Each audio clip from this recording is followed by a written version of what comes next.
A vacant house. It had rained all day, miles from anywhere. My car had broken down. There was not a house to be seen. I was tired, angry, and did not want to spend the night in the car. But I could not to go for looking for shelter with the rain coming down like this. What was I to do? I turned off the headlights and looked around for a light. I saw a small light not very far from the road. Leaving the car, I walked carefully towards the light. I saw it came from one window for a large house. It looked like a farmhouse.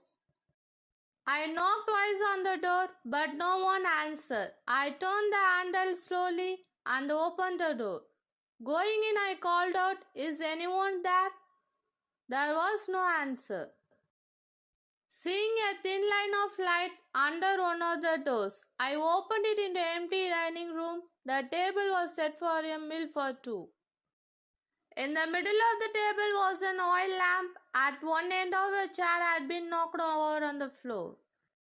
Two people had sat down to a meal when something had happened, and they left in such a hurry that they did not even pick up knocked over chair. I went back to the door and again I shouted, "Is anyone there?"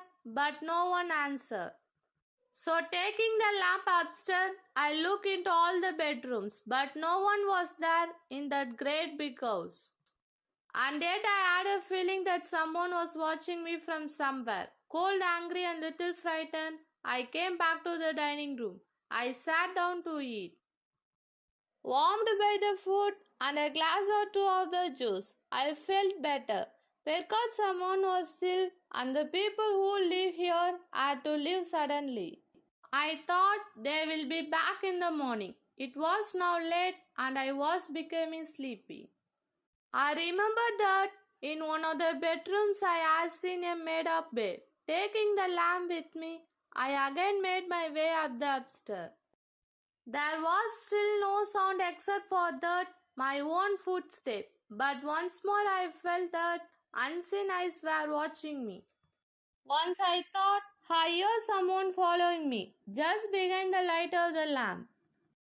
"Don't be foolish," I told myself firmly.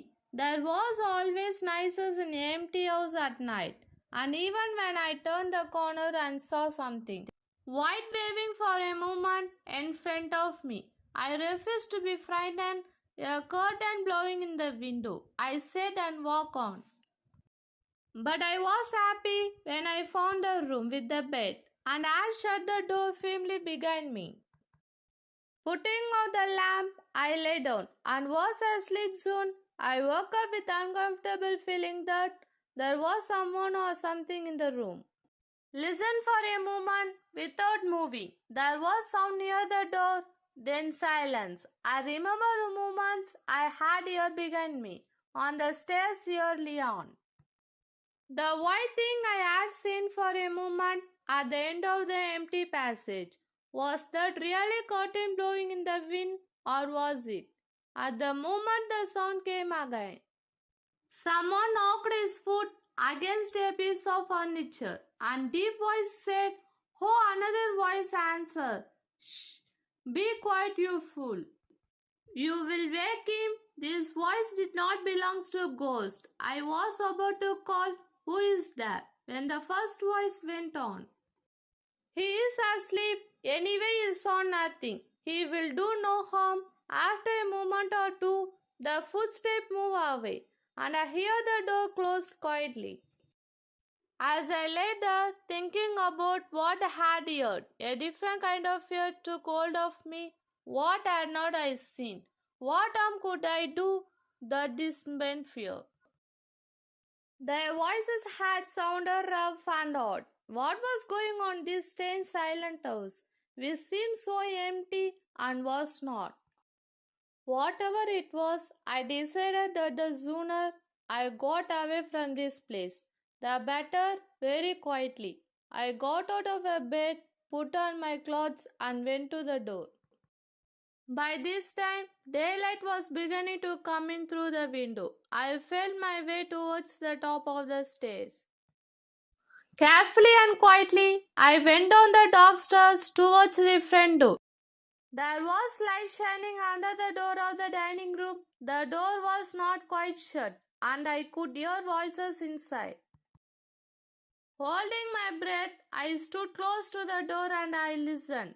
They were the same voices that I had heard in the bedroom. I tell you, it is not safe, Fred. If we let him go, he might go straight to police. Why should he? George is seen nothing wrong. As far as he knows, he might just be in an empty house with the people gone away on holiday. I tell you, it is not safe. We don't have the police looking around. Well, what do you want to do about him? Get rid of him, and he made a sound which frightened me. I decided it was time to go. I ran down the roads towards where I had left the car. In a very short time, I had found what was wrong with the car and was on my way towards the nearest town and the police.